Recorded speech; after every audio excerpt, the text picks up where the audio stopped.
Welcome back to CFP Nation. I am your host, Nino Brown. I got my man, you know who it is, Boomer Sooner, Jared Gray. It's P2P. We got a special episode, Texas Tech breakdown. Boomer, how we doing today? Man, I'm good. It's going to be an exciting one. We might push some buttons, but I'm here for it always. That's what we do. Stir the pot a little bit, right? You can't just be like everybody else. You got to be unique. So, we're gonna start out with we got people down in Charlotte. KT, Moon, Mikey, they're out there holding it down at ACC kickoff. Shout out to them. Yeah, so far it seems as though Riley Leonard, Drake May, Jordan Travis is the talk of the town there. What are your thoughts, real quick, on the ACC kickoff before we get into the next topic? I mean, real quick, let's just talk about how deep that quarterback, class is, and just in that division, it's crazy. I mean, we got guys that could legit push for being the number 2, number 3 quarterback in this draft class. Yeah, it's been wild. I feel like every year for the last 2 or 3 years, we've been saying this quarterback class is better than the next one, right? But this one could be dumb though. This one could be 10 deep that are legit, NFL caliber. So obviously QBs lead the room. I'm excited for BC today because hopefully I get to talk with Jeff Hafley, head coach. But I believe, and I've been pounding the table on him since last year, even though he had injury. I think Christian Mahogany is going to be he's going to sneak in that first round. We've been saying 4 to 5 offensive, linemen could get first round pick. I think he can be that 5th guy, and he's got all the talent in the world. So I'm excited. But the guys out there killing it. Appreciate you guys. Shout out to the crew out there in Charlotte. Now, I touched on it, CFP Prime a little bit. Just dipped my toes in the water. We had a little Northwestern issue. Seems we got another gentleman, PJ Flex, got an issue.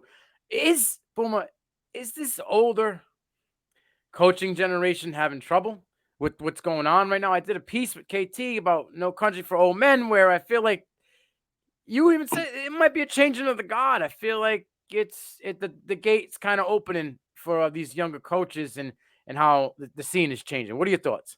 Yeah, 100%. The change of the guard is happening. I mean, you're going to see a lot younger coaches. We're going to talk about a certain coach from Texas Tech who is absolutely changing people's, lives in Texas Tech right now. But it's going to be all over the place. We got an issue with PJ Fleck right now, Pat Fitzgerald. These older generation guys. I'm hearing people are even coming at Iowa's coach, who Kirk Ferentz, dude. You know what I mean? This guy's he's been there forever. Yeah, and is a proven commodity. But you're seeing these guys just getting pushed around. Even our guy Lane Train down at Ole Miss, he looks 10 years older right now since he got the SEC and dealing with NIL and all these people.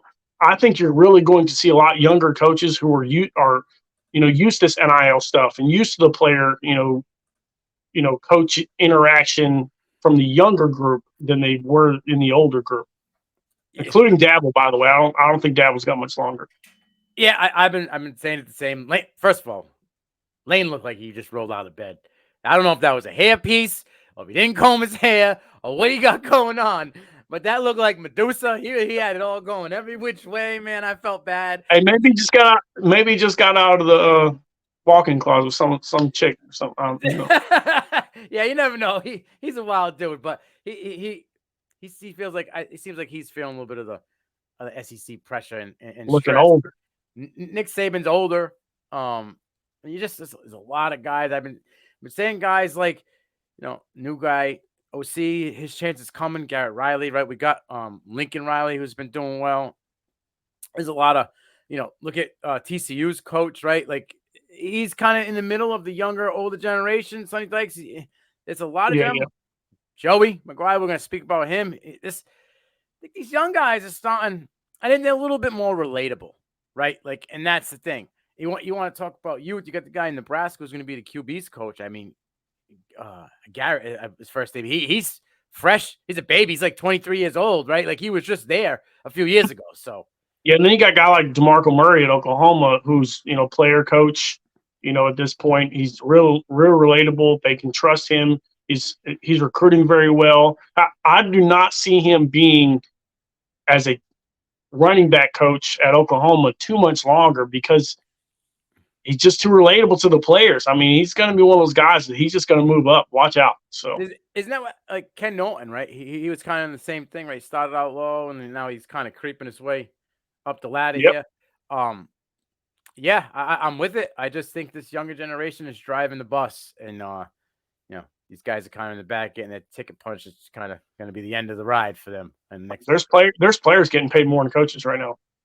and that's my thing is they don't know how to handle that. They're not in control anymore. Pretty much with even though the NIL, and as my boy Jake Crane says, and government mixing together, it's kind of like church and state. You shouldn't mix it together. I feel it's just gonna be they're trying to get control again. They don't like changing of things. Older generations want to keep everything the same way. What they know, they don't want change. Well, the change is happening. These players are starting to get paid. They're starting to have a little bit more pull.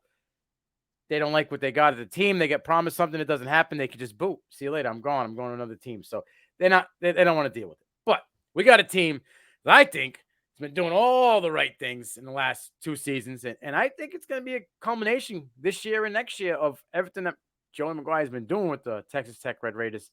8-5 last year. And I know this is going to hurt you a little bit, but they had key wins over Texas and Oklahoma. And these were big games. And here's my thing with that. If you can beat Texas and Oklahoma, how are you not 10, 12 wins? Well, it was a QB change. The QB change didn't happen until like midway through the season. So and once they switched over to Tyler, the program the offense switched and everything started going full steam ahead. So I think what Joey's doing over there is great, but he's got some dudes underneath him. Zach Kitley on the offense is an OC. He's a guy. And Tim Dwighter, he's been a defensive mastermind for a few seasons now. So they kind of got the A team, I think, over there for coaching staff. Yeah, there keeps being a player on the defensive side and the offensive side that you just got to look at every single year at Texas Tech. And, they've had some good college quarterbacks, but I think, because Graham Harrell was a dude, in college, and obviously, he's a head coach now. So, but they got Pat, right? Pat was a Raider, and Pat's probably the best QB in the NFL right now. Yeah, right? Yeah, agreed. And you don't think they had Baker at one time? So, yep. As a they've right? had some great college quarterbacks. Shout out to Baker Mayfield, greatest walk-on ever. But Tyler is a different breed. I think that we saw a change in the guard with Baker into Pat, and then now Tyler. The mold is there at Texas Tech, and let's hear about your boy Tyler real quick and just what you think. 6'5", 225. In a shortened span, like I said, he didn't really take over. Excuse me. The QB room till midway through the season. So say 6-7 games, 106 completions out of 177 attempts, about 58%. He's due for 1,310 yards. He had 7 touchdowns, 4 picks. But he did amass about close to 300 yards on the ground for 4 touchdowns. Here's the thing. He had a 76.8 PFF grade in a short amount of time, right? He was the MVP of the Texas Bowl versus Ole Miss. The dude went for 353, 2 touchdowns, and had over 110 yards rushing. All right, so you started to see what you can get out of this kid. And then, I'm sorry to say it, but versus Oklahoma, he threw 51 attempts, okay? 60% completion, had 31 completions, 2 touchdowns. He did have a pick, and he had 53 yards on the ground. It was a week 1 starter. Well, not starter, it was a week 1, whatever. They split it 50-50. He earned it from week 9 to 13. So those are your numbers in a short amount of span. And there was no dunk and dink. His ADOT was right around 10. So he was like both. He could get you the short check down, and he could also push the ball downfield. I'm all in on Shough at Texas Tech because I do believe that Joey McGuire can get the best out of him. And in a small sample size, you want to put that in full spectrum. You look at the kid's probably going to be close to about 3,000 yards. Yeah, you think about this. If you can throw for 350 against Ole Miss, it's the SEC. I don't care what anybody says. Yeah. Right?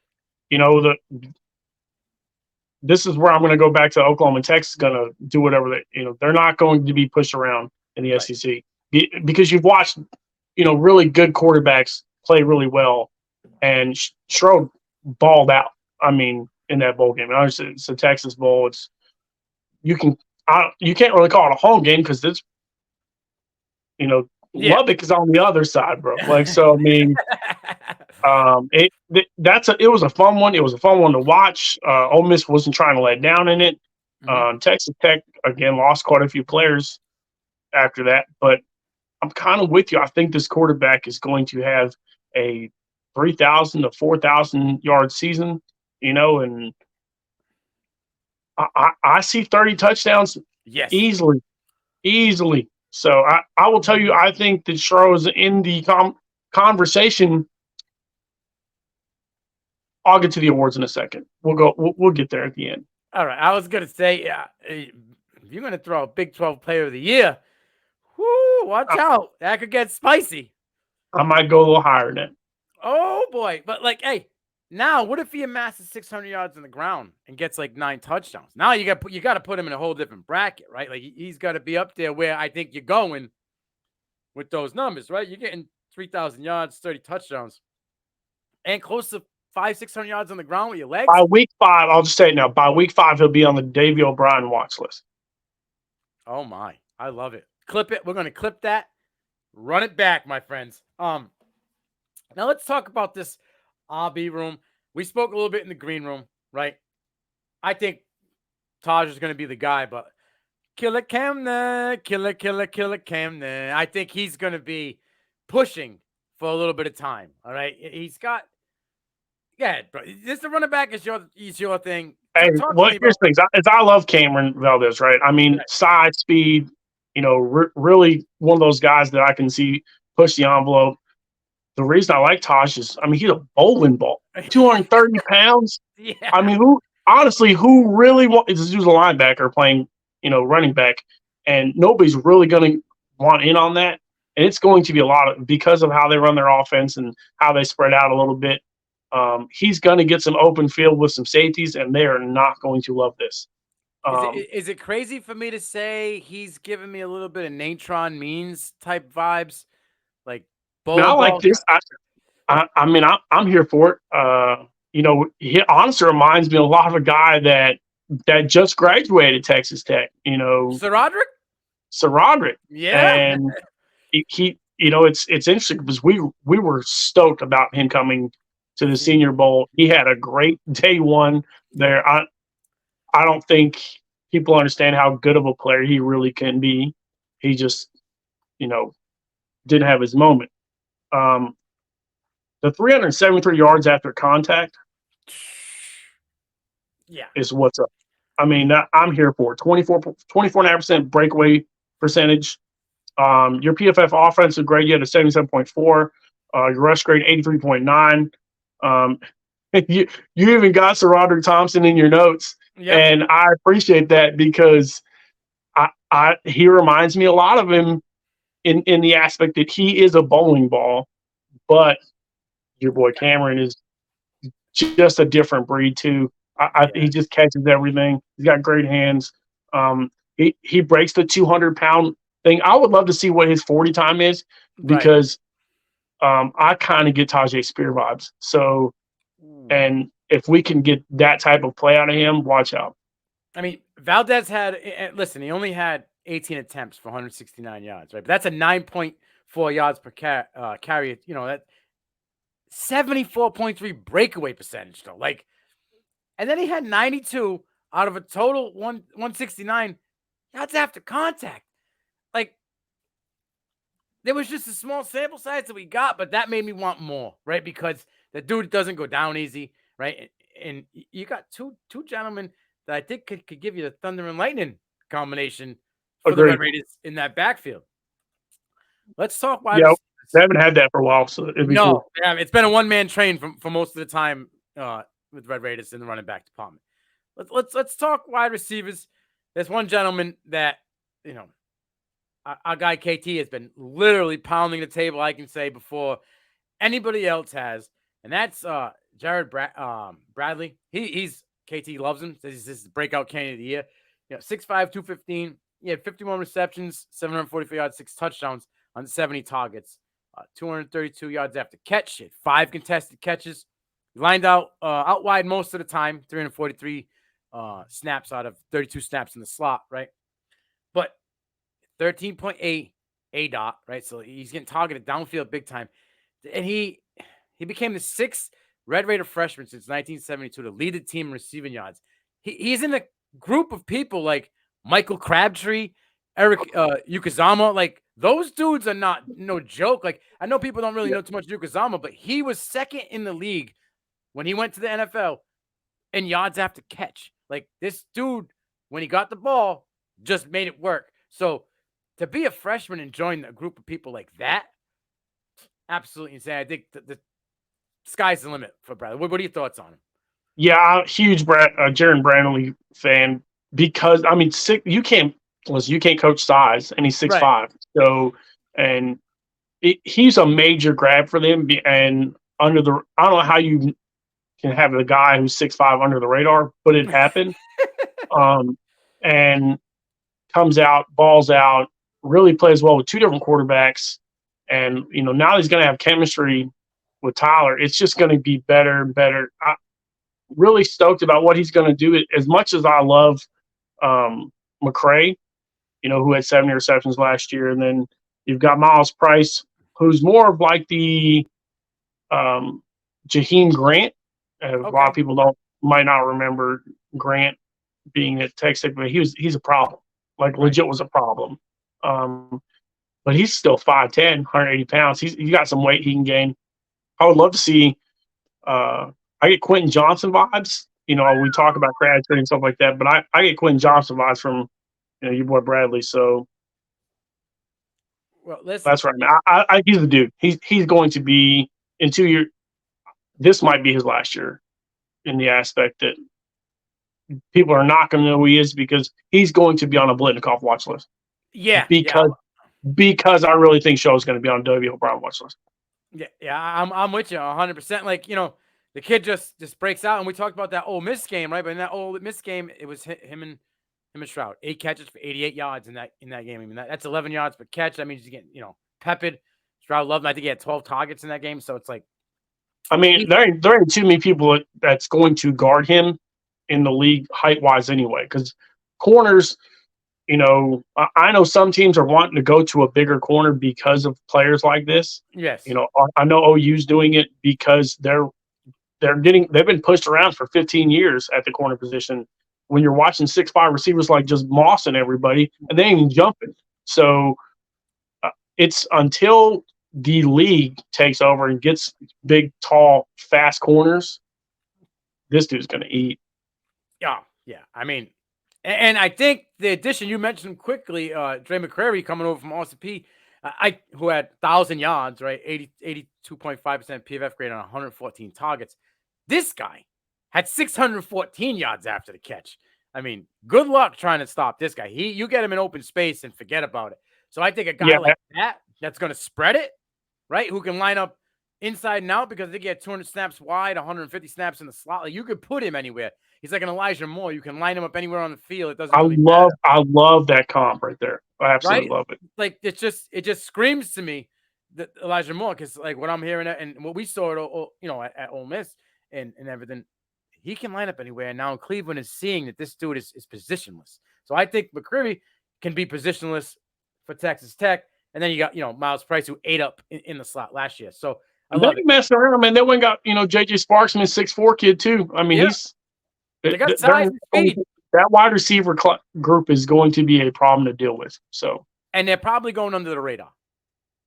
But most people's like wide receiver group. When I tell you 6'5", 6'4", 5'10", 6'1", 6'2", it's tough. Yeah, it's tough to deal with. So you got to have a spread out secondary. I don't know many teams that have it. And then they had him. He was there last year. 6'6", 246-pound tight end Baylor Cup, right? He had 12 receptions for 132 yards, 2 touchdowns, 11 yards per catch. I mean, having a guy like that as a safety blanket who could stay in line and block for your run game, that could be a weapon. I'm still wondering why Baylor didn't go to Baylor. He wanted to go to the better school in Texas, right? Now, hey, listen, the O-line is good. They got a couple guys, but they went out and got a dog and Rusty Stats from Western Kentucky. And we know that our guy out in Western Kentucky, Austin Reed's going to be missing him. But I think Rusty Stats is going to be huge for this offensive line. I mean, listen, They averaged, 461 yards per game, 34 points per game, 161 rush yards per game. Like, stats is going to play a huge role in keeping them numbers where it's at. Let's flip the script. Let's go to the defensive side of the ball. Talk to me.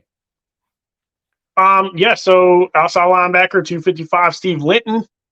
6'5", 255 is a monster, right? you talked about your boy the other day on a different show, having a 6'5" linebacker in the middle. Is different. It's just different, right? I mean, Quay Walker is a problem. Who were we talking about? Fred Warner.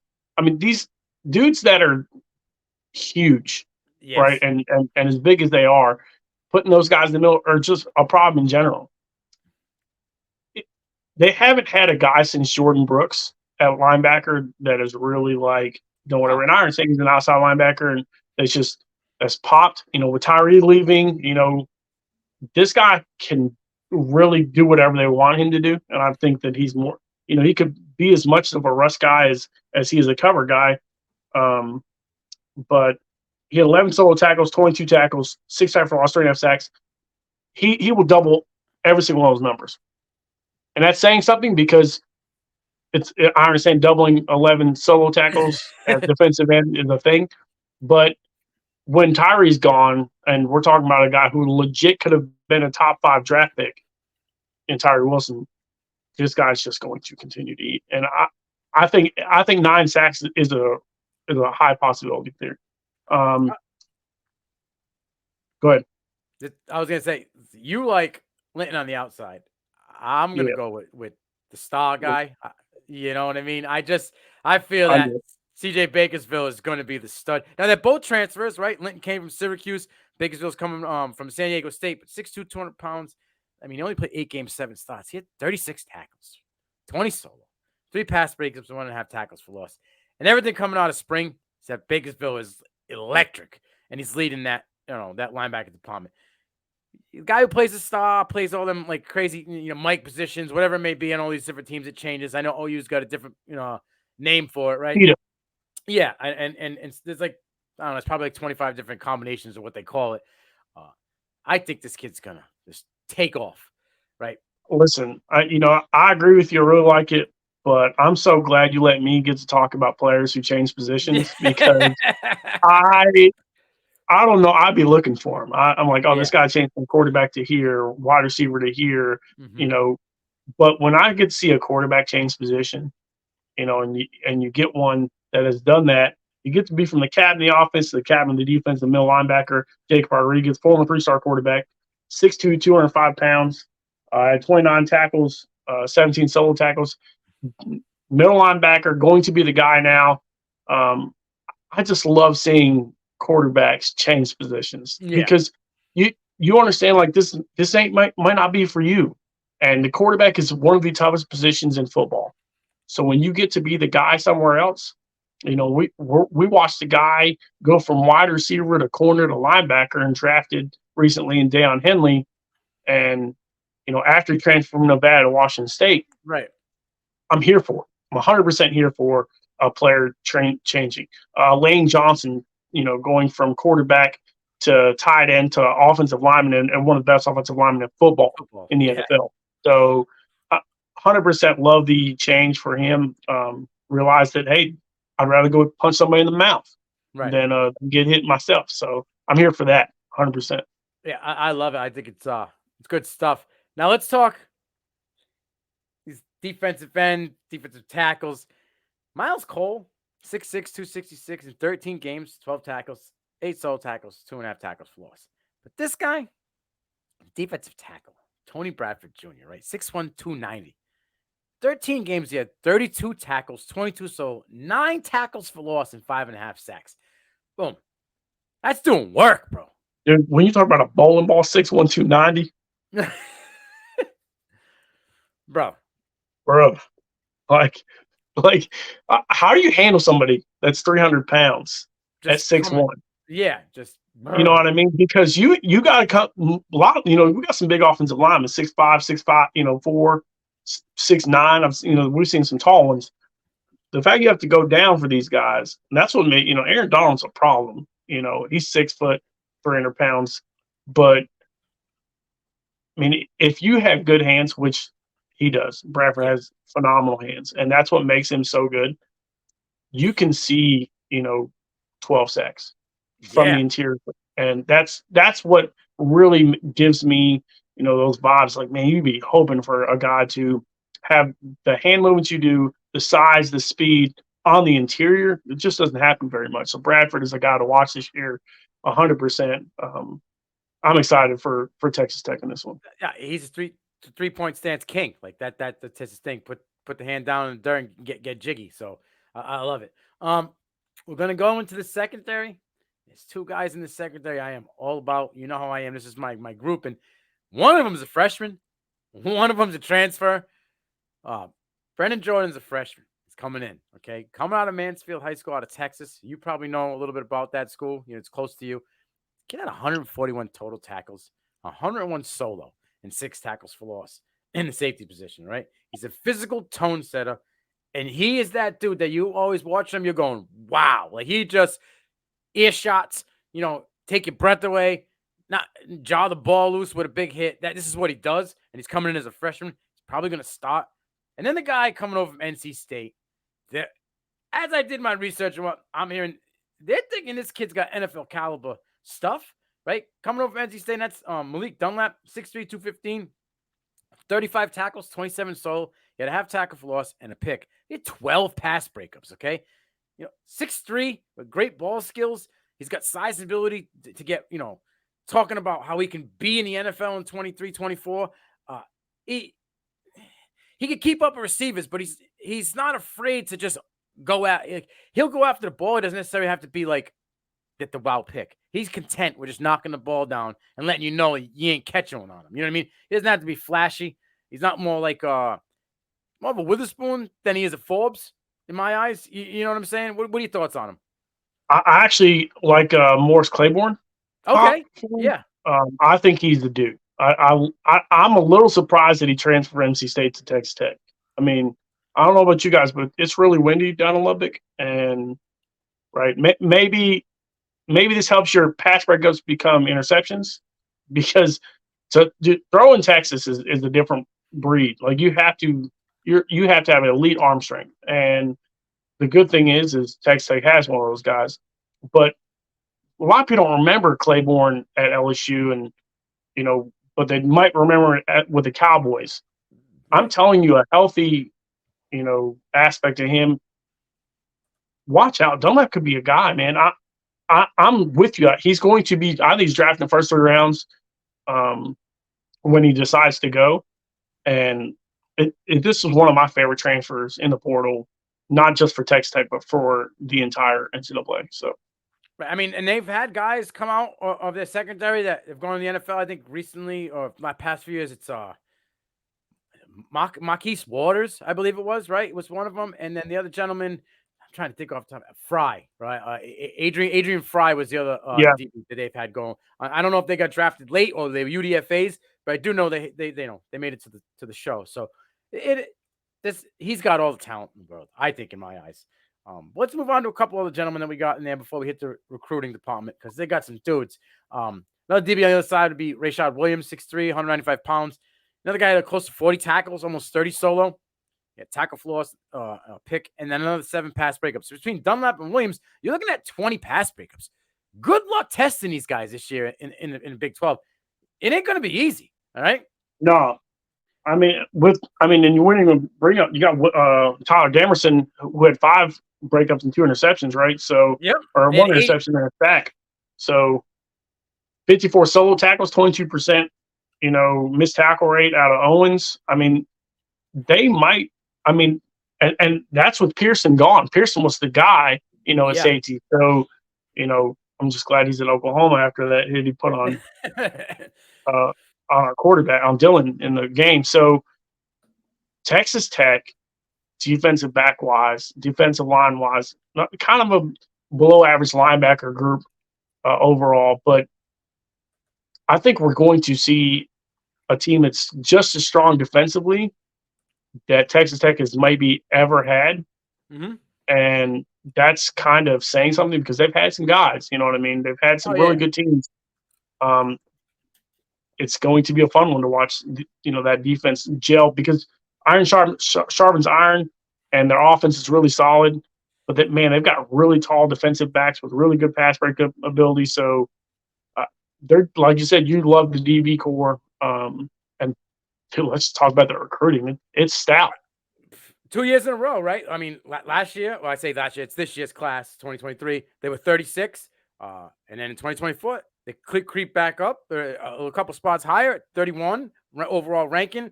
I mean, in 2023 class, they had Brennan Jordan, which I spoke about a little bit. They also got another freshman safety coming in and Jordan Stanford. Everybody in that class is enrolled. Okay. Of all of the 23 classes, they are all enrolled. They also have, now I don't know what side of the ball this Sherman's going to play. He's coming out of high school. He was a running back. He played linebacker and edge. So they also have Anquan Willis. He's listed as an athlete at 24/7. So they crushed, in my eyes, the 2023 class for who they got, compared to the rest of the rankings.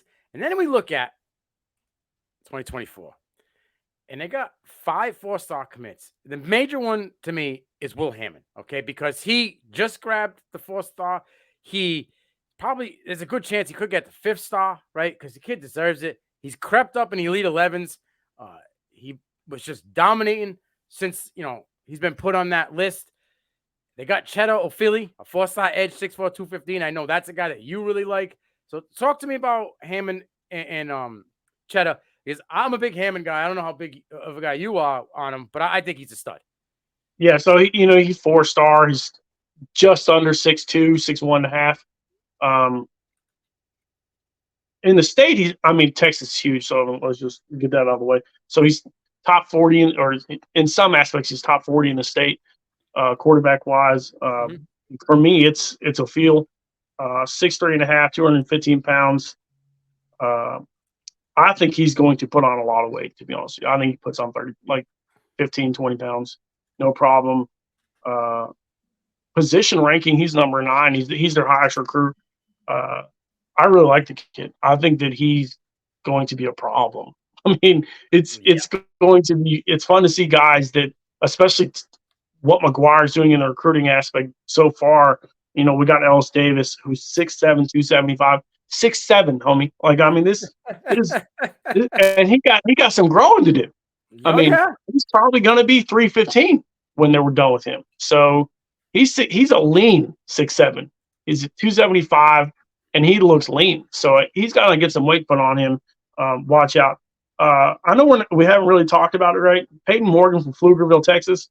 He's 6'1", going to play safety. This dude's got this man bun thing, but he is an absolute headhunter.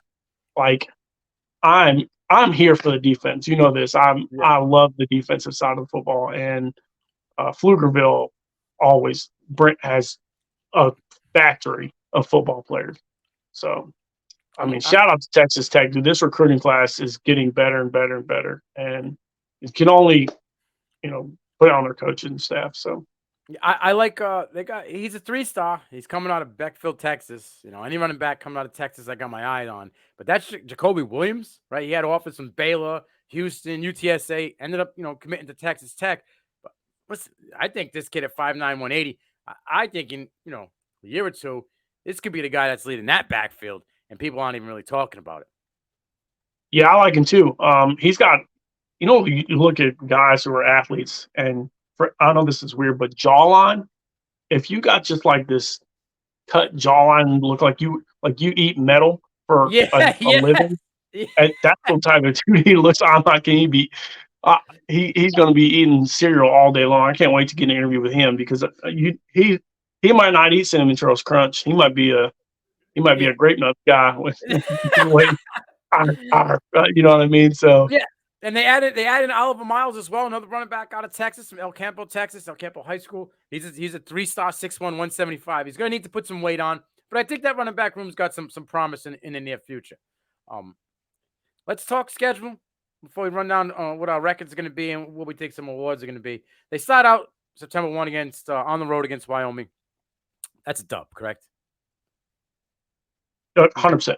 Okay. Now, I'm going to touch a little bit on this next one here, a little bit. Then they're at home, September 9th, against Oregon. And that's Tyler Shough's old stomping grounds, right? He transferred from Oregon to Texas Tech. Does he want to go out with a statement? That would be huge for the Red Raiders to get a dub over the Oregon Ducks. But I got to go with my Ducks. So I'm with you with it being his old stomping ground. But I'm going to give your boys an upset this week because it's at Lubbock. I don't know if it's hard to play in Texas, and it's hard to play. It's going to be windy early September. So that early September time frame is going to be hot. Oh, hey, then Pac Northwest boys, they do not like this heat, bro. Like I'm on that turf with the windy. They're praying for a night game right now. I promise you, they're praying for a night game. And it needs to be a primetime game. So it's 8 p.m., right? Yeah, we got that. Or 6 p.m. Yeah. It's still gonna be hot, bro. Still gonna be hot. So I actually had Texas Tech give me the upset here. All right. I mean, I can see it. They're a good program. They're on the rise. Coming out party. I dove in too much to Oregon. I'm pretty much. I know. Bo Nix. Hey, it's and they better have We're gonna make a graphic. Sure, against Knicks, it's gotta happen. Yeah, so. Yeah. All right. Then they got to give me the following week at home against Tarleton State. That's a W.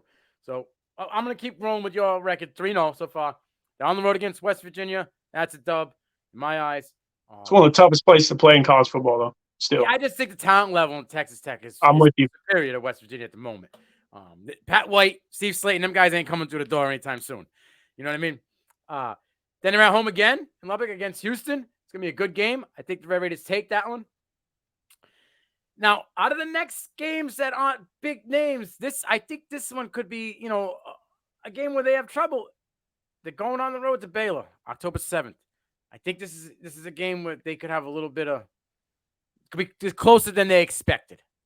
Yeah. I think they win, but this one could be one of those games where on the board you have a question mark. Dude, Baylor's a tough one, bro. I'm with you. It's because it's at Baylor, I'm going to flip it. So we both have one loss. So at this point. Yeah. So they're at 1, 2, 3, 4, 5, 5-1, right? Hey, one way the green and yellow getting them. So. Yeah, there you go. All right, I'm with it. Now we spoke about it in the green room, Kansas State. Will Howard, they're getting a lot of hype. Possible Big 12 winners. I know D now says Kansas State is his team for the Big 12. Shout out Dino, our guy. The problem is with this game, it's in Lubbock. I got to go with Texas Red Raiders. Yeah, I'm with you on that. I got Texas Tech win that one too. All right, so 6-1. Next up, October 12th, on the road, BYU. What are your thoughts? Yeah, because it's such a later game, being because it's the 21st, right? I think it's not going to be a problem. I think they get BYU. All right, 7-1. Now this is another game where it could be a look ahead because the following team's getting buzzed again. They're at home in Lubbock, so that does favor them. It's November 2nd. TCU's coming in. A lot of people are sleeping on Chandler Morris. I'm not. I know you're not. But what are your thoughts here in this game? Yeah, I mean, listen, Sonny Dykes took a team that's expected to finish bottom 3 of the Big 12 and went to college football playoff and won a playoff game. So I like Chandler Morris more than I like their other quarterback who went to the NFL. So wasn't a Red Rocket fan.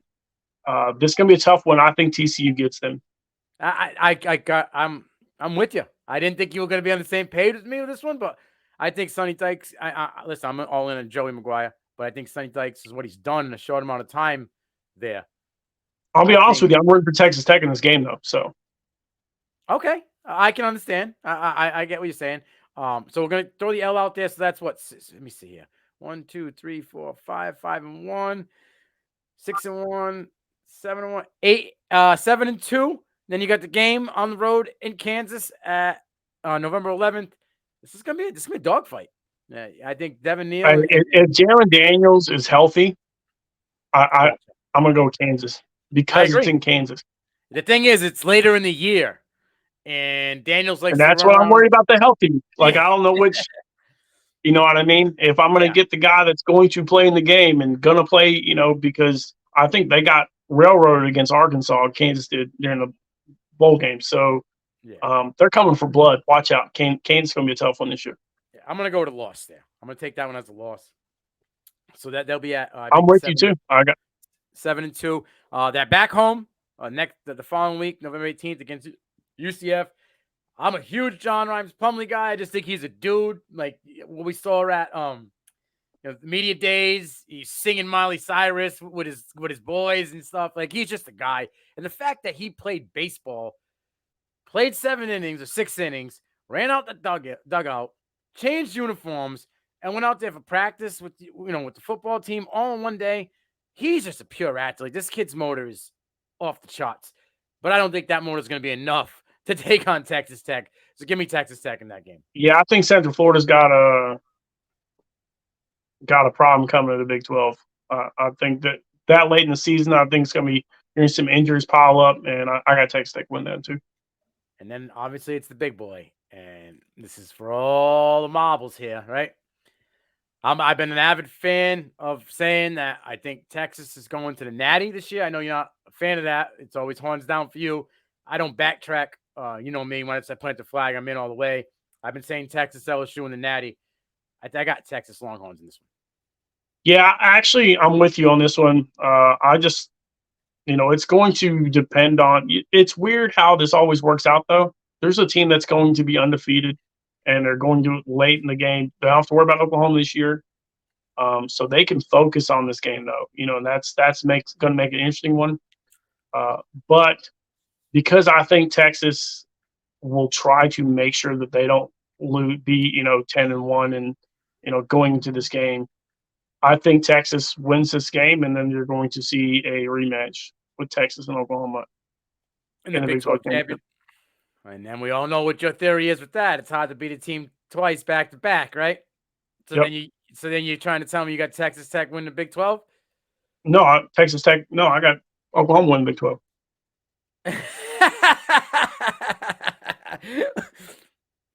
Oklahoma doesn't have to play Texas Tech. I know. So. They skated. They got lucky. All right. So we got them at what? 12 games. So I'll be 9-3. Yeah, I got them. I got them 8-4. All right, I had them not 9.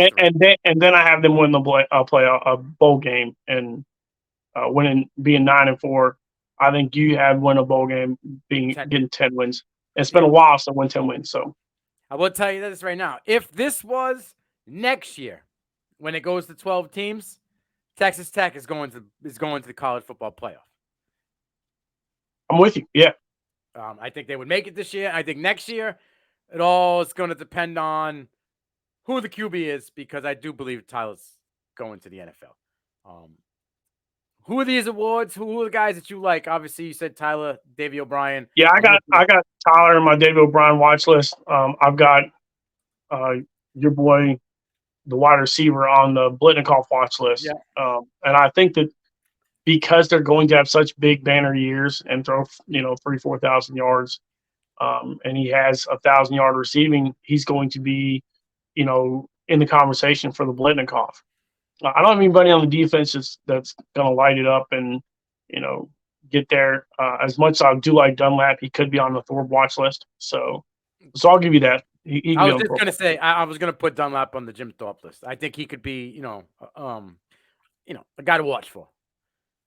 So agreed. I'm with it. This has been a great episode. Red Raiders breakdown. Joe McGuire's got the program going in the right direction. And I think these guys could be contenders for the next couple of years, obviously, with all the changes that we got coming down the pipeline. It could be Texas Tech, Colorado for the top spot for the next 3-4 years, in my eyes. Yeah, watch out. It's going to be a lot of fun with these boys. So, all right, boom. Until next time, take us away. Yeah, hey, you heard it. Until next time, let's go.